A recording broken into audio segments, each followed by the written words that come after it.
Welcome back to the Jacob Hornberger Show. Great to be back here with you. Starting a new year, hopefully a year in which we're going to see a resurgence of libertarian ideas, massive movement toward the principles of a free society in which people are living harmoniously and naturally and normally instead of under this environment of constant war and crisis and chaos and monetary debauchery that the statists have brought us. And of course, things aren't starting out too well. Did you notice where the Republicans in the House have already caved with respect to one of their big pledges to America, where they had pledged to knock off $100 billion in non-discretionary spending, and 2 days after they were sworn in, they said it ain't going to happen. And of course, they're smiling when they say it, but I mean, this is what I've been trying to tell people, ever since I started this show, is that there's not a dime's worth of difference between these Republicans and these Democrats and the liberals and the conservatives. It's all a massive grab for power. Who's going to get the power so that they can feed at the trough and feed their friends at the trough? It's about money and power, and they're just fighting over who's going to be in power. The ultimate solution to this whole thing, and I've said this from the beginning, of course, we've said it for 21 years at the Future of Freedom Foundation, is a restoration of libertarian principles to this land. And that's what this show's about. That's what the Future of Freedom Foundation is about. That's what the libertarian movement's about.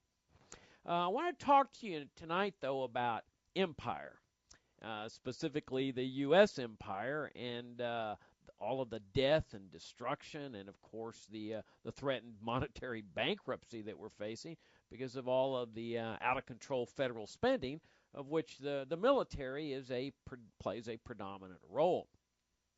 You might have seen a story in the paper about a man named Bert Sachs. Um, Sachs is a guy from Seattle, Washington, and he's really one of the real heroes of our time. He's about 68 years old, and he's been fighting the federal government ever since the 1990s. And specifically, he's been defending himself against the feds. The feds have fined Bert Sachs $10,000, and they're in the process of trying to collect this money. It's a plus interest, plus penalties. The fine was imposed back in the late 1990s, uh, and it arose out of the fact that Sachs had violated the U.S. and UN sanctions against Iraq. How had he done this? Well, concerned about the plight of the Iraqi people who were suffering under the sanctions, Sachs took some medicine into Iraq, and he delivered this medicine to Iraqi hospitals. And for his troubles, the U.S. government, which of course professes to love the Iraqi people, that's why it invaded the country, that's why occupying the country, they went after Sachs. Now, they didn't go after him for delivering the medicines. What they did, or even traveling to Iraq. You see, the federal government takes the position that freedom of travel is a fundamental right, and they don't want to interfere with this fundamental right, sort of like freedom of speech or freedom of religion. So what they did is they fined Sachs for spending his own money in Iraq. Now, get that. It's your money, and you go and spend it, and you get fined for that.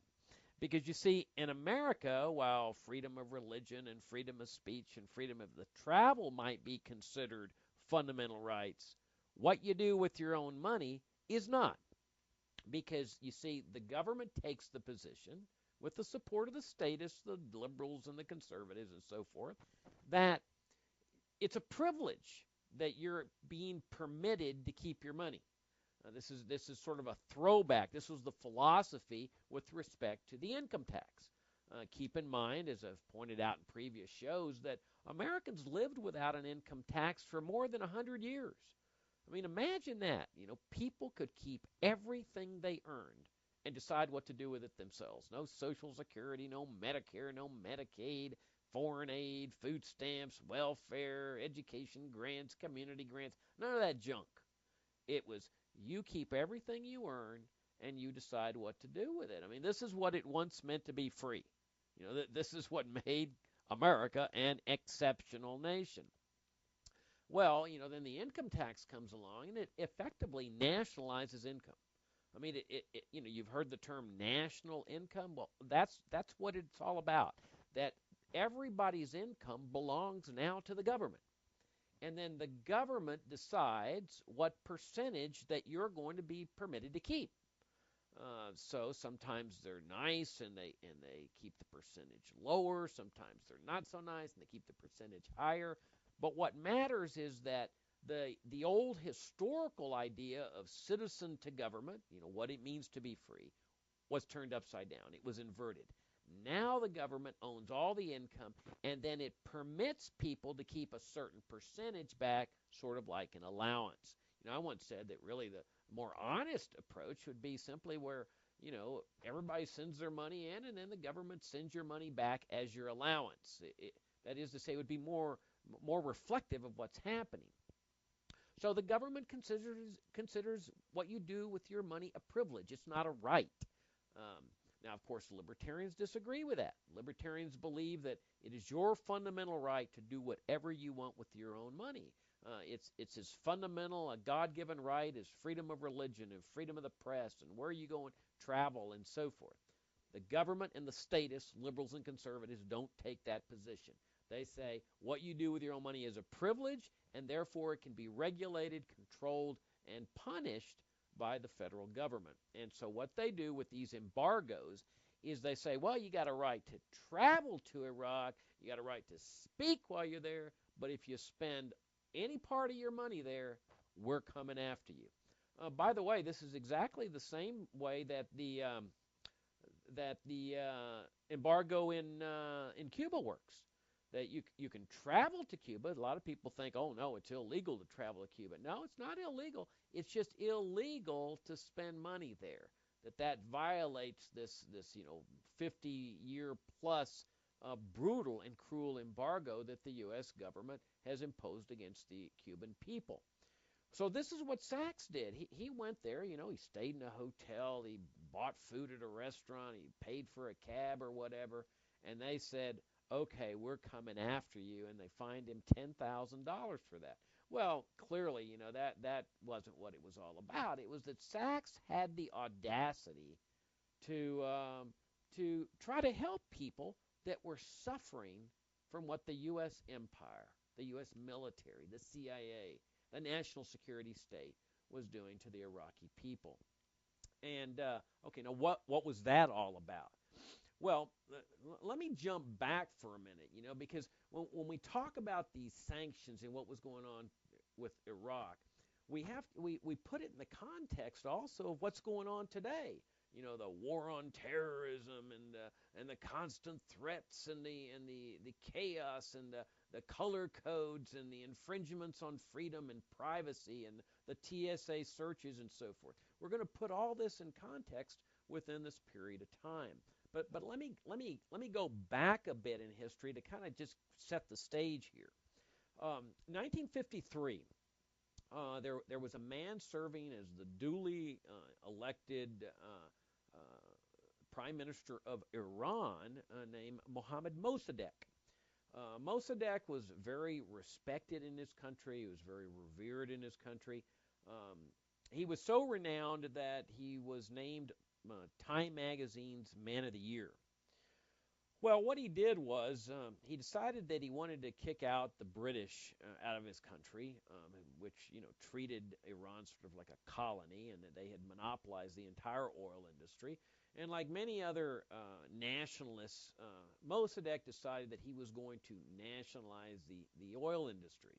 It was similar to what, say, Franklin Roosevelt did with the gold that Americans owned, when he nationalized it and forced everybody to turn it into the government. Mossadegh did this with the oil industry. And he kicked the British out. And needless to say, the British didn't like that very much. And they decided that they might, start planning a coup. Well, Mossadegh gets wind of this, and he throws out all the British diplomats who were obviously furious over this. I mean, this is the combination, of the state with the oil companies, the British government and the oil companies working together. And so what happened is that the British government comes over to the CIA and says, "Hey, you guys are still there. Would you do this for us? Would you help us have a coup in Iran, and so that we can oust Mossadegh and get our oil back and so forth?" Well, the CIA, goes to Eisenhower, and Truman had said absolutely not. But then Truman leaves office. Eisenhower comes in, and Eisenhower gives the okay. And so here you have this force called the Central Intelligence Agency, which originally had been intended just as an intelligence gathering department of the federal government. Now is engaged, just a few years after it's formed in 1947, is now engaged going into a country, ousting a democratically elected regime. I mean, this is the beginning of the concept of regime change, where the federal government, the U.S. empire, is now intervening in the affairs of other nations in order to manipulate things, trying to get their people in public office. And of course, here it was to help the British oil companies and the British government get their oil back. Well, sure enough, the CIA instigates this coup in which Mossadegh is ousted from power, and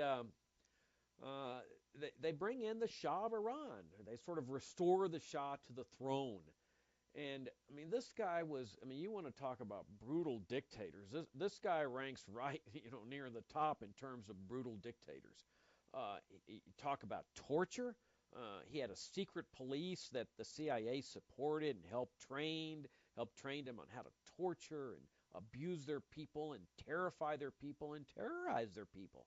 I mean, this was a brutal dictatorial regime. And it went on for a long time. Now, at this point in time, Iran is considered a great friend of the United States, because this is how they judge friends in the empire. They judge friends not between the mutual trading that's taking place between the American people and the people of the world or the people of Iran. The sole judge of whether a country is a friend of the United States under the concept of the U.S. empire is their ruler a member of the empire? Is he subject to the commands, to the orders of the empire? Is he willing to submit? Is he willing to vote? In the United Nations when the United States needs a vote. Okay, that's what determines a friend. And for 25 years, Iran, under this concept, was a friend of the United States. But there was a lot of anger, as you can imagine, that was percolating within the Iranian people. I mean, here was a man, torturing people, going after dissidents and so forth. And so finally, 1979, the Iranian people have a revolution against this guy. I mean, they just decided enough is enough. We're not going to take this anymore. And they have a revolution. They oust the Shah from power. They end up with this extremist, fundamentalist Islamic regime. They take diplomats hostage from the United States. And guess what the U.S. government says about this? The U.S. government says, we're shocked.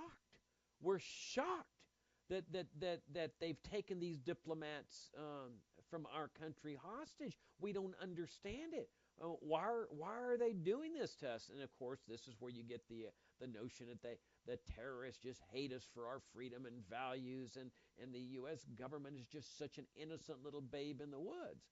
Well, it wasn't an innocent babe in the woods, and the Iranian people knew it. This was a government that had ousted their prime minister, that had taught their secret police force, the Savak, how to torture them, that had supported the Shah of Iran and his secret police force for 25 years. I mean, they brutalized the Iranian people, and so there was a lot of anger. So you have this, what the CIA calls blowback, this outburst of negative energy toward the United States. And of course, a lot of Americans had no idea about this. All they see is the diplomats being taken hostage, and they say, oh my gosh, well, there's just terrorism in the world and so forth. Well, no, there's a direct relationship that when the U.S. empire does bad things to people, people get really angry about it. Now, After that, Iran was no longer a friend of the United States. Well, duh, because remember what I just said. A friend is not determined by whether people are trading with one another. A friend within the empire is determined by, is their regime subject to the orders of the empire? And at this point, the Iranian regime was no longer subject to the orders of the empire. So what the empire does is it goes to another dictator and partners with that dictator. And that dictator, of course, was Saddam Hussein. And the U.S. government partnered with this guy. Now keep in mind that down the road they would call this guy the new Adolf Hitler, that he was a major threat to the world and a major threat to America and all this. But that's down the road. There in the 90s and so forth. No, I mean the 80s. Saddam Hussein's their great friend. You see, because he's sort of part of the empire, and they want Saddam to go and kill Iranians, because you see, Iranians are no longer our friend. Well, guess who furnishes Saddam those infamous weapons of mass destruction that later became an issue that George W. Bush was using to justify the Iraq War? That's right. Saddam Hussein got his weapons of mass destruction from the West, including the United States. Now, you can go to our website at the Future of Freedom Foundation. We have a compilation of all the articles that document this, the New York Times articles and so forth. You can type in "where did Iraq" into our search engine, and it'll pop up a list that has all these articles documenting that this is where Saddam Hussein got his weapons of mass destruction, chemical weapons, biological weapons, and why? Well, so that he could use them to kill Iranians. Okay, now, so this is our buddy, or the empire's buddy, Saddam Hussein. He's out there helping to kill Iranians who are no longer our friend. Well, then all of a sudden, 1989 comes along, and it was a brutal shock to the empire, and especially to the U.S. military, the CIA, and so forth. Because ever since the end of World War II, it was always just assumed by the empire and the Pentagon, the CIA, the national security state, that they would have the communist threat, the Soviet communist threat, to justify their ever-growing military expenditures and the predominant role that the military plays in American life permanently. I mean, it never occurred to them or most anyone else that the Soviet communist threat would ever disappear. I mean, they were safe in that sense. Keep in mind that near the end of World War II, the Soviet Union, which had been a partner of the U.S. government during the war, was delivered by Roosevelt and Truman. Eastern Europe, Poland, Czechoslovakia, East Germany, and then at the end of the war, all of a sudden, the U.S. government starts partnering with Nazis, which they had said were the most evil people in the world, which is certainly true. But now they start partnering with the Nazis in order to fight the communists in this Cold War. And this was when they started justifying the enormous, military-industrial complex, the predominant military role that the military plays in American life. The CIA comes into existence in 1947. You've got the Pentagon, the Joint Chiefs of Staff, and you've got this, beginning of this process of crisis, communism, hot wars, Korea, Vietnam, and all the scares that, man, if we don't go into Vietnam, the dominoes will fall and the communists will come into Latin America, and they'll come and take over the government of the United States, and they'll take over our public schools and run our interstate highways. And I mean, there was just paranoia and fear and constant crises. In major part because they were out provoking those kind of crises, putting missiles around the Soviet Union, which of course was paranoid anyway about being invaded.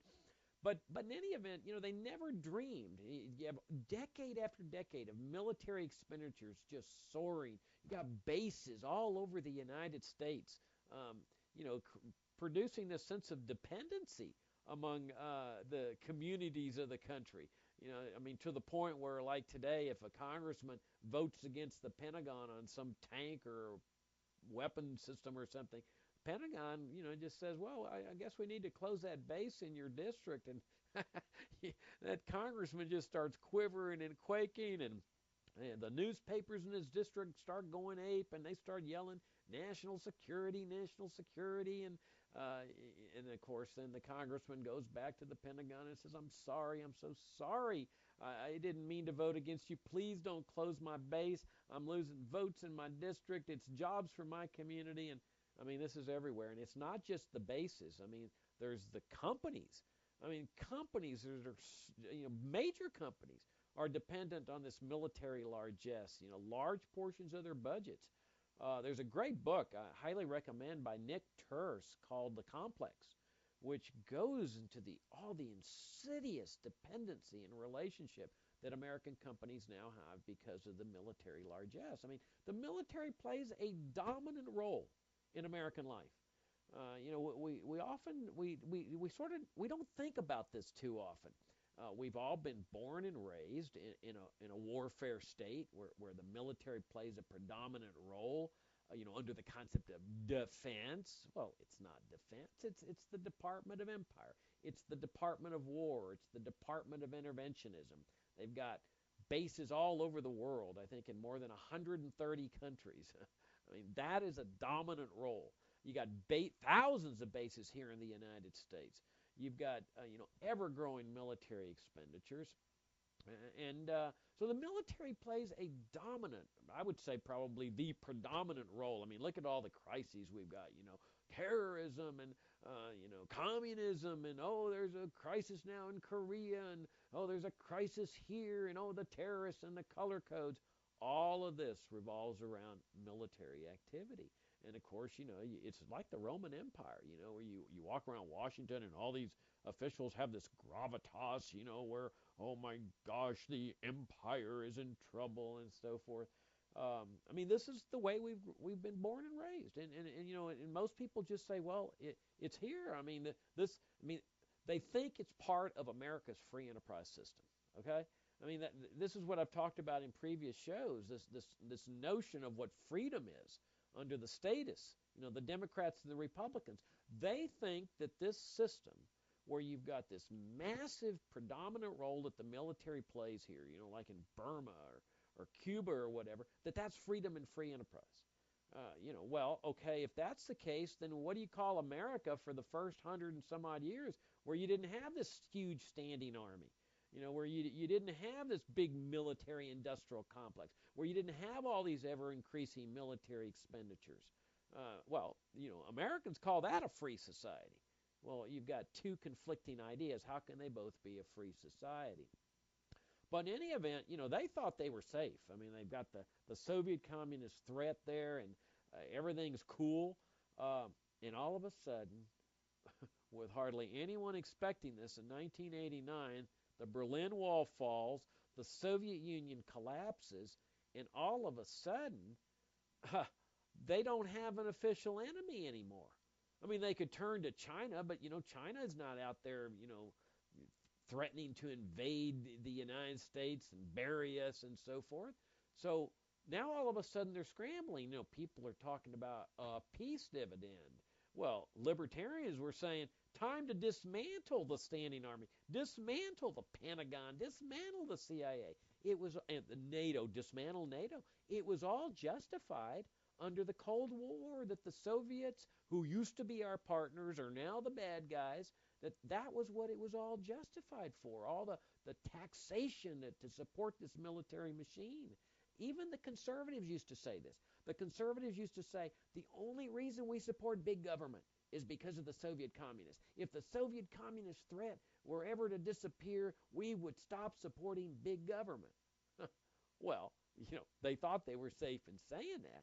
I mean, libertarians always said, look, conservatives love big government. It doesn't have anything to do with the Cold War and the Soviet Union and so forth. And we've been proven right, because they still support big government even though the Soviet threat evaporated. Well, but at that point, the military's not going to let go voluntarily of this predominant role that it plays in American life. I mean, there's a lot of largesse, a lot of people dependent on this thing. Private companies, getting large revenues. There's bases all over America. And I recall at that time when people were talking about this peace dividend. I mean, we were at the Future of Freedom Foundation. We were just getting started in 1990, and we were saying, "Hey, this is your opportunity, Americans. I mean, this is your opportunity to dismantle this thing." um, because there wasn't any threat at all of any country invading the United States. I mean, and the same situation exists today. No country has the military capability or the financial capability of rounding up all the tens of thousands of transport ships, airplanes, and so forth to invade and occupy the United States. It just cannot happen. And we were telling people back in 1990, forget this little peace dividend. Now's the time to restore, the republic that our ancestors envisioned for us. But the military was saying, "Oh, wait, don't, before you do that, we can still serve a valuable role. We can fight the drug war, or, it's an unsafe world, and we can fight for business interests. We can help American businessmen out when they get into trouble in other countries and so forth." In other words, they were desperately in search of a mission. Well, all of a sudden, here comes their old partner, Saddam Hussein, and he provides them the opportunity to do that. He has this dispute with Kuwait because Kuwait was supposedly slant drilling underneath Iraq's land and refused to stop, and so Iraq invades Kuwait. Well, this was a dream come true. I mean, all of a sudden, you see now we've got a new Hitler, a new Stalin, Saddam Hussein. He's a threat to world peace. He's going to conquer the world. He's going to go to Latin America, and he's going to take over countries, and the dominoes are going to fall. And I mean, you had all the same tripe that you had throughout the Cold War. And so, of course, they go in there. Now, what's interesting about the Persian Gulf Wars, they wiped them out. I mean, this is a third world country militarily. But what was interesting was in the middle of the conflict, the U.S. military does a study. And the study is to determine what will happen if they bomb the water and sewage facilities of Iraq. And they determine in this study that if they do that, there'll be massive infectious illnesses among the Iraqi people, cholera and stuff. I mean, you get a sense of this. Do you recall back when the hurricane hit New Orleans and people were saying, don't drink the water and stuff because, you're going to get infectious illnesses? Well, this is what the Pentagon was determining would happen if they bombed the water and sewage facilities in Iraq. Well, so the order was given, bomb them. And so they destroy all the water and sewage facilities, and then then the peace is made. Okay, Iraq gets out of Kuwait, and George H.W. Bush does not send his troops all the way to Baghdad, and so Saddam Hussein is left in the place. But at the same time, they start enforcing what is clearly one of the most brutal and cruel embargoes in history. Against the entire country. Now, if you compare it to, let's say, Cuba, it's a totally different ball game. In Cuba, the embargo operates as a prohibition against the American people. That is to say that if you violate the embargo as an American, they can fine you, they can prosecute you criminally, they can put you in jail, and they've done these things. Now, recently they've started going after companies that do business with Cuba, where they start, trying to figure out some ways to maneuver them, to force them, pressure them, fine them in some way so that they don't do business with Cuba. But there's a lot of, leakage there. I mean, a lot of companies in Europe, Asia, and so forth go into Cuba, and they're making deals, hotels and so forth with the Cuban communist regime. That's not what was going on with Iraq. This was like a blockade. I mean, this was like a total ban on anyone trading with the Iraqi people. Immediately, the standard of living just starts to dry up. I mean, they can't sell their oil. I mean, this is what they had basically a socialist regime, and everything just starts getting squeezed. I mean, the Iraqi people, which had been a fairly prosperous country, compared to, third world standards, they started selling their belongings and everything just to survive. But that wasn't the horror of it. The horror is that the Pentagon study started panning out. But the people who were getting the infectious illnesses were the children, the Iraqi children, and they started dying in mass. I mean, tens of thousands every year, or even more. The final numbers, nobody really knows the final numbers because it's hard to keep those kind of records and statistics. But the most reliable figures were in the hundreds of thousands. Now imagine that. Now, most Americans had no idea that this was going on. This is during the Clinton administration. Clinton, a liberal. Remember the liberals? They love the poor, the needy, and the disadvantaged. Remember that's what they say when we libertarians say, let's abolish, let's not reform Medicare, Medicaid, welfare, Social Security, food stamps, the whole kit and caboodle of the welfare state. Don't liberals say, oh, you hate the poor, you hate the needy, you hate the disadvantaged? Well, this was the liberals, led by their leader, Bill Clinton, that was enforcing these sanctions that was killing hundreds of thousands of people. In fact, Madeleine Albright was Clinton's U.S. ambassador to the United Nations. She was the official representative for the U.S. government, the U.S. empire in the United Nations. So she speaks on behalf of the U.S. government.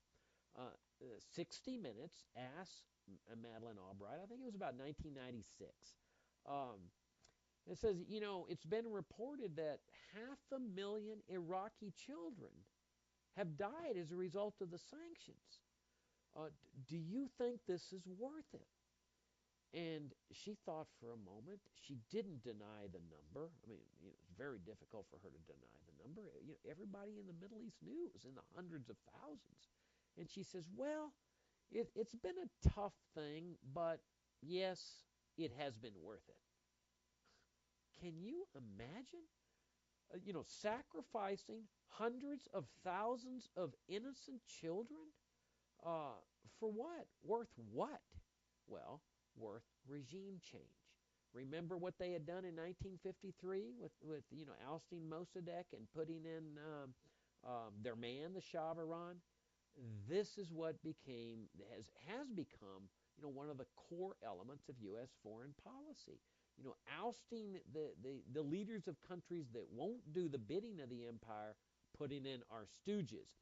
Now, the statists sometimes say, oh, Jacob, it's not really an empire. The U.S. government isn't interested in controlling land and conquering countries and so forth.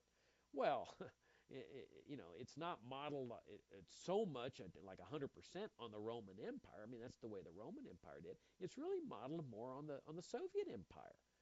Remember how the Soviet Empire worked. It would install, let's say, a Polish stooge in power in Poland. And they wouldn't bring a Soviet consul to serve as the ruler of Poland. They'd put a Polish person, and then that Polish person would be a stooge that would do the bidding of the Soviet Empire. That's the way the American Empire works. It gets a local stooge. And so when it doesn't have a stooge, it affects the regime change. And the regime change can come with assassination. I mean, they've done that, and they've tried it. I mean, you can look at Vietnam, where they assassinated and had a regime change operation there. Cuba, they've been trying to, they were trying to assassinate Castro. I don't know how many times. Maybe they're still trying to do that. They're still obsessed with Cuba. And then you've got the sanctions and the embargoes, and you've got money being flooded into areas. You've got them trying to get people to turn against their own government and so forth. So this regime change was what these sanctions were all about. And that's when Madeleine Albright says it's worth it. She's saying it's worth the effort to get rid of Saddam and put our person into power. Now, keep in mind, remember, that Saddam was their man before the Persian Gulf War. And then after the Persian Gulf War, he was no longer their man. And you got all this crisis. And, during the entire 90s, when Saddam Hussein's in power, You don't hear anything about the terrorists, oh, the war on terrorism, and oh, the Muslims and so. Everything was Saddam. We got short memories, but I remember very well throughout the 90s, all we ever heard from the conservatives and the liberals was Saddam Hussein, Saddam Hussein, Saddam Hussein. It was like a broken record. WMDs, WMDs. Now, that's the other fascinating thing. You see, they kept saying WMDs, WMDs. Well, why were they so certain that Saddam Hussein had WMDs? They had the receipts. Remember I told you about, where did Saddam Hussein get the weapons of mass destruction? Well, hello. He got them from the West when the West wanted him to use the WMDs to kill Iranians. So they naturally assumed that this man wasn't going to destroy what they had given him, and as a last thought on their mind. So when the UN was going in and having these inspections and verifying and saying, there's no WMDs here, there's no WMDs, and I remember I have a friend that was saying, oh, the UN just doesn't know how to search. They're like Inspector Clouseau, and we really need the U.S. military to get on in there and start searching because they're really good at searching. And so, of course, we all know what happens. George W. Bush orders an invasion on two alternative grounds, which were really mutually inconsistent with each other. One, the WMDs, they're coming after us. Saddam Hussein, smoking gun, mushroom cloud, and I remember there was no declaration of war. We were opposing this thing. We knew it was a crock. We knew it was just a regime change operation. The sanctions hadn't worked, and so they used 9/11 as the excuse to get people all scared that Saddam Hussein was about to attack the United States with WMDs. And so they go in there and they don't find them, and so they turn to the alternative rationale, and that's we love the Iraqi people. We're here to bring them freedom and democracy. Well, that really wasn't the case, though, with these sanctions. Because, you see, the sanctions went on all the way through the invasion of Iraq. They were killing these children year after year after year. Now, here's a guy named Bert Sachs. He goes in there. He's outraged by this. I mean, a crisis of conscience. He goes in there and starts bringing in medicines. There were doctors from the United States that were going over there, too. They went after them, too. And this was the Clinton administration. It was the Bush administration. I mean, these were the people that were going after people who were trying to help the Iraqis who were suffering from these sanctions. But you see, Saddam Hussein wouldn't get out of power. And the Iraqi people would not oust him or could not oust him from power, so they kept getting squeezed and squeezed and squeezed by these sanctions. Well, in the meantime, this cauldron of anger and hatred just keeps bubbling and simmering and stuff in the Middle East because people saw this. Most of the kids were Muslims, and so it's not, irrational to think that fellow Muslims in the region would be angry. And now again, this is post-communist threat, okay? We need a new threat here. Now, so you got this anger and hatred. These kids are dying. Two high UN officials, Hans von Sponeck and Dennis Halliday, they resigned from their posts in the United Nations, say, we can't do this. We can't participate in this. They had a crisis of conscience. They saw these kids dying. Now, then you had the no-fly zones, which were illegal as they could be. The UN had never authorized them. Congress had never authorized them. And they were killing people as part of the no-fly zones. The U.S. military stationed U.S. soldiers near Mecca and Medina, the holiest sites in the Muslim religion. I mean, if you ever wanted to humiliate people, this was your surefire way to humiliate. And, of course, there was always the unconditional financial support to the Israeli government, regardless of what it did. The military and the financial aid went flooding through. And, as they do the Arab countries, too. Egypt and Jordan, arming both sides. And, of course, we libertarians would say abolish all that, to all countries. But what it was doing, this whole cauldron, and the U.S. government knew it. I mean, they had to know it, that this anger and hatred was boiling and boiling and boiling. We said at the Future of Freedom Foundation, prior to 9/11, you can check out our website. We've got articles there saying, if you don't stop this, you're going to see terrorists terrorism on American soil. This is where it's going to end. Now, it didn't take a rocket scientist to make this kind of prediction. I mean, we could see the anger and hatred. When you kill people's children, I don't care what nationality they are, they're going to get angry. I mean, look at 9/11. I would bet most Americans didn't know anybody in those twin towers that got killed. And notwithstanding that, there was a lot of anger, right? I mean, there was like cries for vengeance and retaliation and so forth. Americans are not the only ones that feel that way. And when children are killed, there's a special amount of anger and frustration, especially when you can't do anything about it. And we were saying this at the Future of Freedom Foundation. You got to get off this road because of the anger and the animosity and the hatred. And of course, that you had some terrorist attacks on the U.S. coal. You also on the embassies in Kenya and Tanzania. It was just a matter of time before they got to the United States. And of course, there was the 1993 attack on the World Trade Center. We often forget about that one. That was where they set off a bomb in the parking garage, which didn't take down the buildings, but it very well may have. And that guy, when they got Ramzi Youssef, they didn't use a military approach. This is one of the best things they ever did. After the 1993 attack on the World Trade Center, they waited the guy out, and he had gotten back to Pakistan, and they waited about 3 years, and all of a sudden they found him. And they extradited him to the United States. They indicted him. They convicted him. There were no bombs dropping on Pakistan, no wedding parties killed, none of that. They just arrested this guy, brought him back, prosecuted him, convicted him. At his sentencing trial, amongst the other things he cited about the U.S. foreign policy, the empire's foreign policy, guess what he cited? The sanctions and the killing of the Iraqi children. It was an angry tirade that he made to this federal judge. And this is what he was talking about when he was doing that. So all of a sudden 9/11 hits, and what do we hear?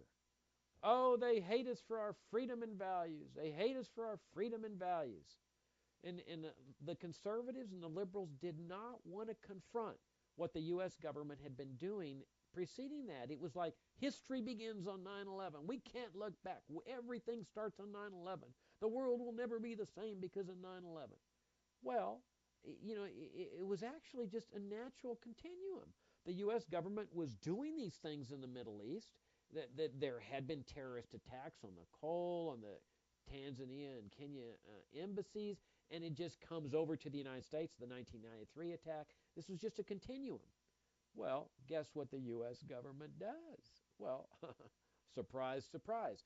They use the 9/11 attacks to justify what they had been trying to accomplish in Iraq, what the sanctions for some 11 years had been unable to accomplish despite the deaths of hundreds of thousands of Iraqi children. They invade Iraq under this concept of, WMDs, because they were sure they were going to find some, the leftovers from when the U.S. government delivered them to Saddam Hussein. Well, Saddam Hussein had destroyed them all. There were no leftovers. And when that finally dawns on them, what do they say? The U.S. empire says, well, we're not going to leave Iraq. We're not going to apologize. Yeah, we've made a mistake. There were no WMDs. But now that we're here, well, we're going to establish democracy and freedom because we love the Iraqi people. Well, that's just a crock. And you see, people like Bert Sachs is no different. Bert Sachs, in the way he's living his life, fighting this $10,000 fine, which is ridiculous. I mean, sure, the federal government needs money. Like what?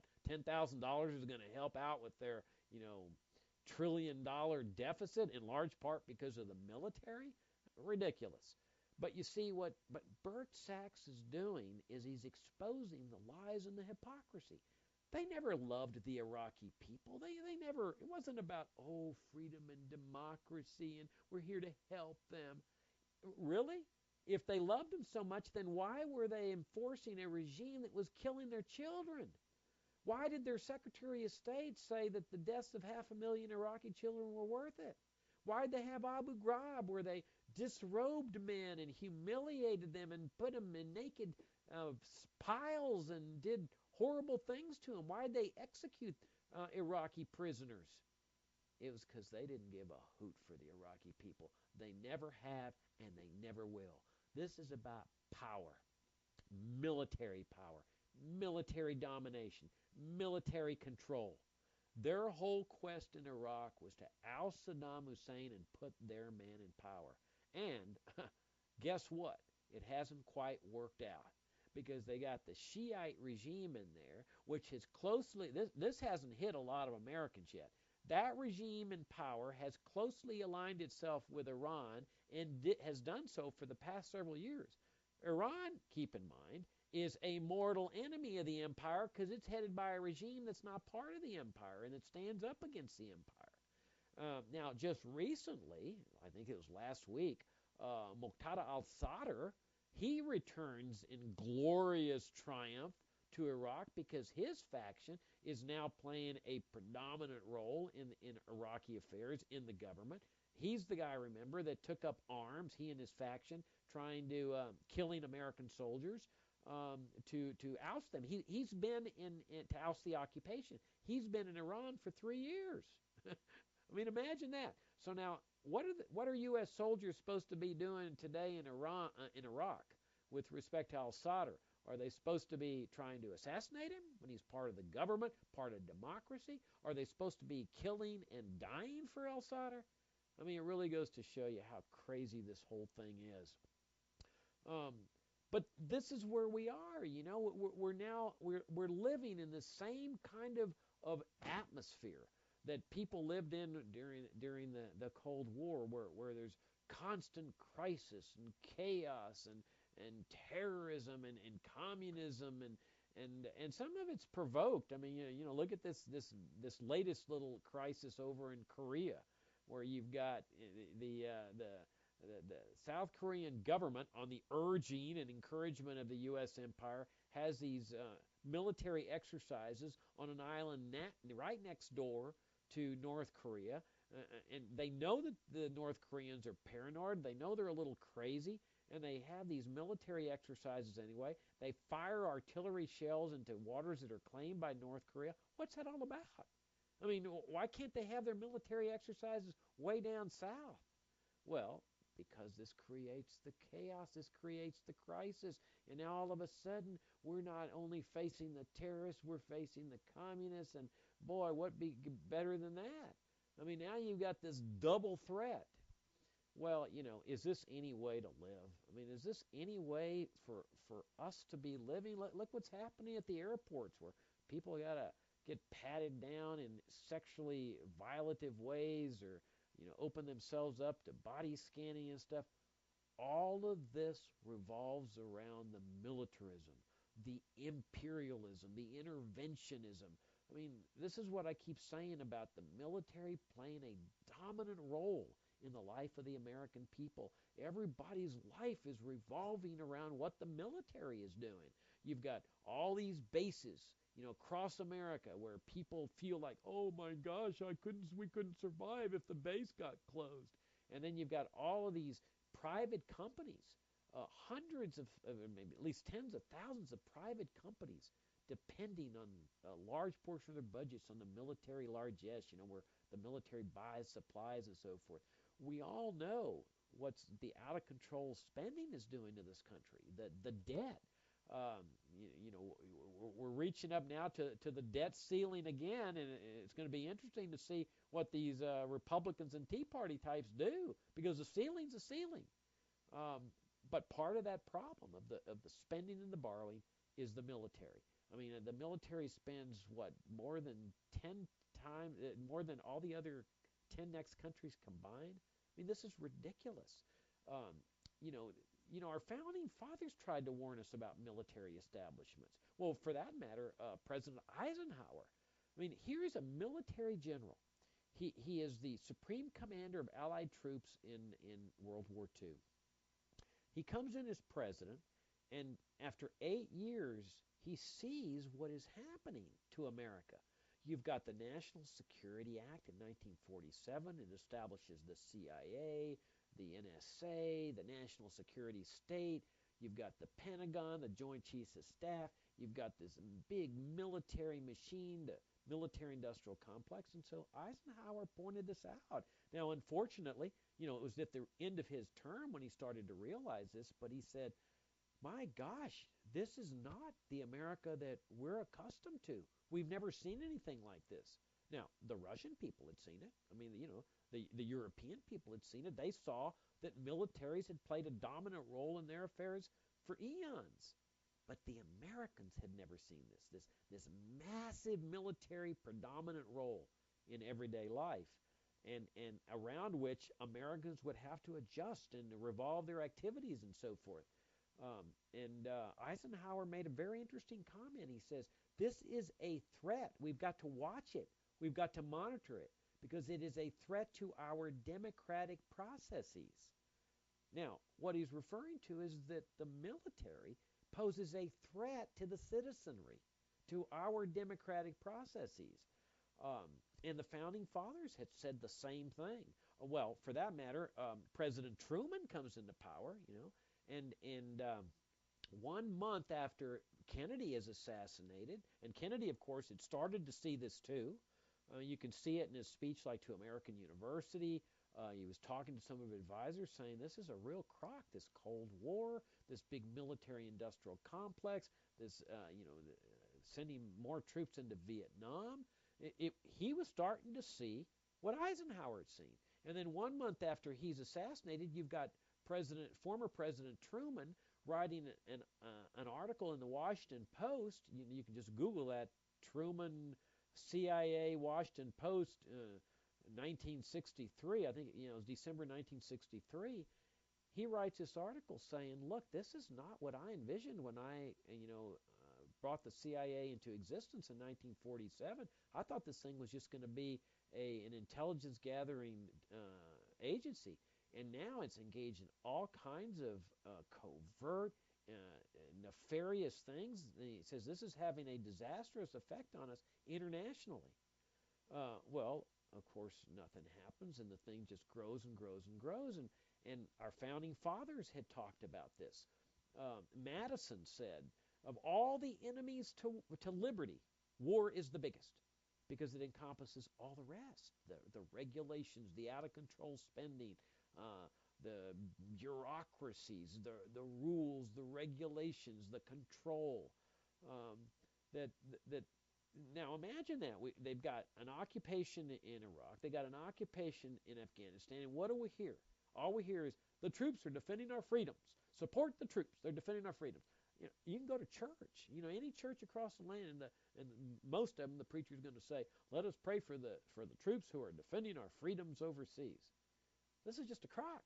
They're not defending our freedoms overseas. Remember what Madison said. Of all the enemies to liberty, the enemies to freedom, war is the biggest. Okay? So, you can't have war is defending our freedom when war is the enemy to our freedom. They're over there creating enemies for us. They're killing people every day. For every so-called terrorist they kill, and many of the terrorists are people just defending their countries from foreign occupation. For every one they kill, they produce 10 angry people that have an incentive to join the ranks of the terrorists. It's the biggest terrorist-producing machine in history. And so you've got Madison saying this, but you can also go back to the Founding Fathers and what they said about standing armies. They didn't trust militarism. They didn't like militarism. They didn't like standing armies. They knew that at some point the military forces start turning the guns inward, and they start seeing everybody as an enemy, the dissidents. You saw this in World War I, where they were rounding up people for opposing the draft and so forth. This is what inevitably happens, especially in the midst of chaos and crisis, and people are dying and so forth. Today, you've got the foreign policy crises, the terrorism crisis, and of course the monetary crisis, the dollar crashing. You got gold soaring. You've got the impending bankruptcy. They're spending $1 trillion more than what they're bringing in, and the military budget is a huge part of this. Now, as libertarians, what we're trying to do and what we've been trying to do at the Future of Freedom Foundation for 21 years is raise people's vision to a higher level. Instead of just trying to knock out this tank or that airplane project or some $600 toilet seat. We're trying to raise people's vision to the founding principles of this country. I mean, isn't that what the Tea Party talks about? The Constitution, the Declaration of Independence, the founding principles? Well, one of those founding principles was a limited government republic, which means no empire, no foreign bases, no bases all over America. It means a well-armed citizenry, citizen soldiers that are ready to come to the defense of their country in times of an invasion. And there's no threat of invasion. I mean, the entity that's causing a predominant part of the problems of this country is the U.S. military. And it's this concept of empire under the rubric, of defense, under the rubric of free enterprise. This is what's at the root of much of our problems. Now, of course, I don't mean to ignore the welfare state, and I'll be talking more about the welfare state and the drug war and all the domestic stuff, but we've got to keep in mind the founding principles of a constitutional republic, a limited government republic, where the government doesn't go abroad in search of monsters to destroy. I mean, that's what Adams was talking about, John Quincy Adams, when he told Congress on the 4th of July. He says, this is a government does not go abroad to kill dictators and to free people and so forth. All that's going to just ruin America, destroy America. That's what John Quincy Adams said.